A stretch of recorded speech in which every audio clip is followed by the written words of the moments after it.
Fundarstjóri, góðu fundamenn og gaman að sjá hvað eru mörg hérna núna og ánægilegt.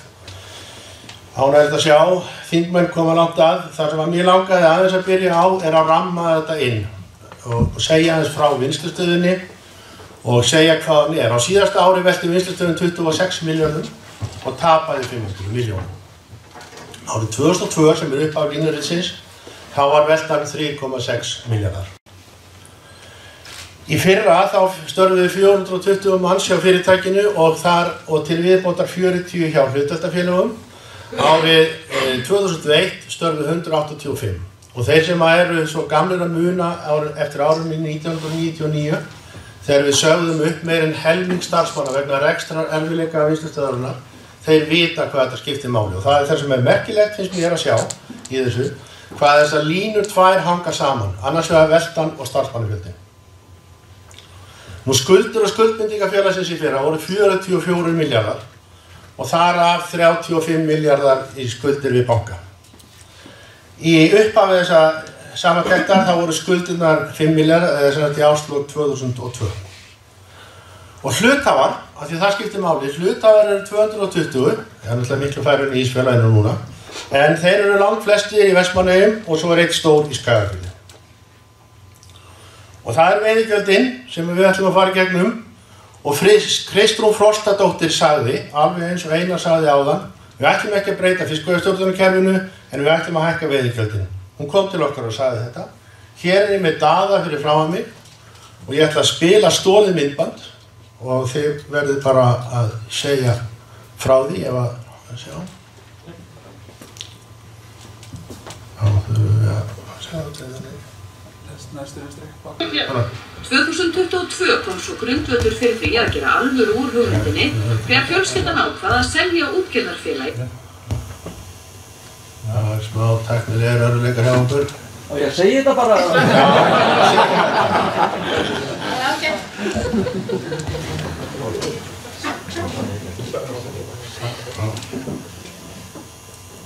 Við vorum búin að æfa þetta. 2022 kom svo grundvöllur fyrir því að gera alvöru úr hugmyndinni þegar fjölskyldan ákvað að selja útgerðarfélagið Ós. Við erum þá með Þórunni Sveinsdóttur og fiskvinnslu sem heitir Leo Seafood og vorum að fara að taka ákvörðun það hvort við áttum að byggja nýtt skip, fjárfest í kvóta því að kvótastaðan var orðin ekki nægileg til að halda skipinu á sjó í 12 mánuði og veiðigjöldin voru komin á, þannig að það var lítið eftir í kassanum til að fara í nýfjárfestingar og við vissum að vinnslustöðin hafði verið að skoða að fara í nýsmíði og byggja upp raunverulega fiskvinnslan hjá sér. Í lok 2022 var sem ákveðið bara að vinnslustöðin taka og kaupa alla útgerðar kvóta og fiskvinnslan á okkur og halda við störfunum hér. Það var aðmálið. Þetta sagði Daði Pálsson og var tilbúinn til að endurtaka.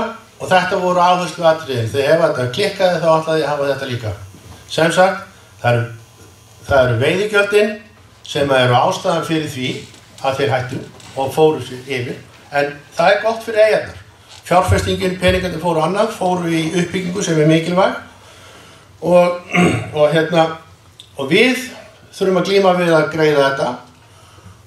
Og í árslok sagði Daði var ákveðið að vinnslustöðin keypti og af því allir myndu halda störfunum hér. Og það er það sem það er okkar verkefni. Það er að reyna að halda störfunum hér. Og mér langar aðeins að hér er Palli Magg og hann var á Sprengisandi hérna fyrir stuttu og þar var Kristrún Frostadóttir og hún sagði, fólk sér alveg hvernig eigendur þessara fyrirtækja, það er að segja sjávarútvegsfyrirtækjanna, haga sér. Fólk áttar sig alveg á því. Fólk er alveg læst á tölur.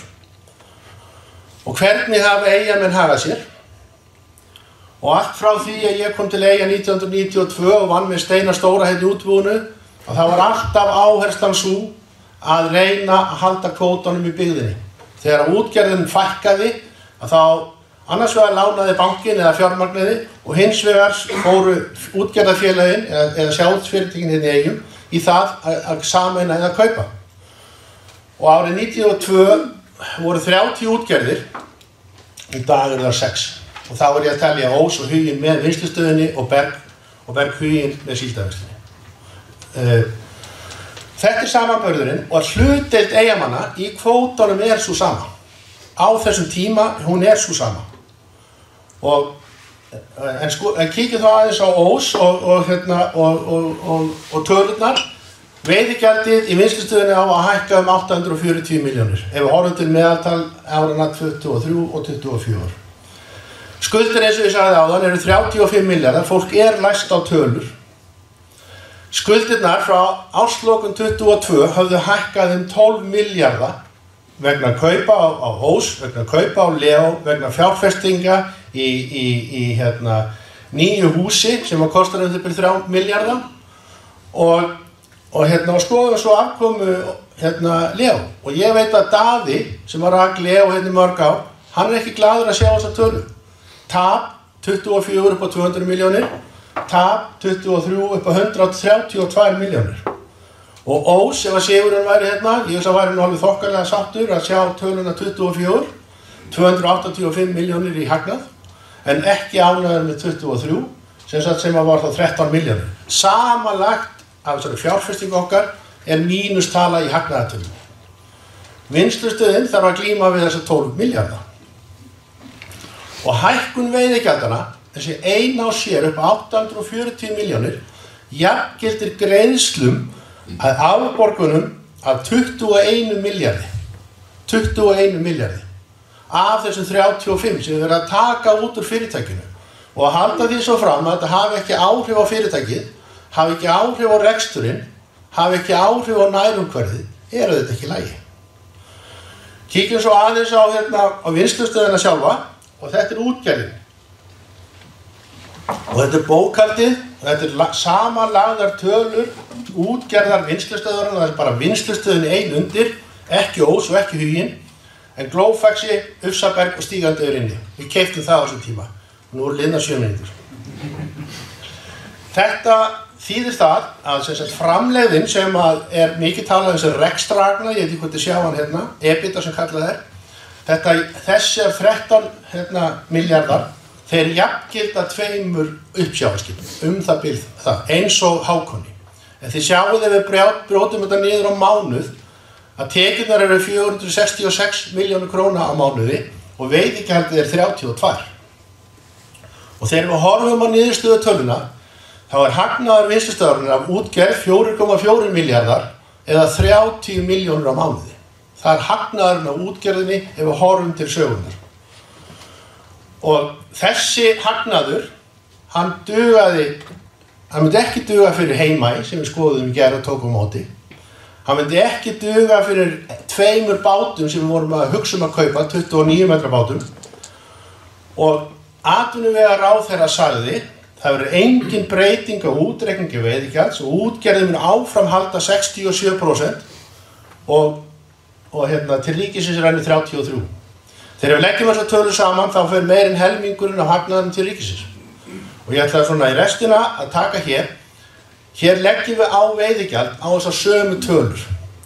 Og það sem við gerum, við reiknuðum út hækkun veiðigjaldana sem ekki 100% heldur 110 meðal annars vegna makrillinn hækkar svo mikið, síldin og kolmunin og hefur þessi áhrif hjá okkur.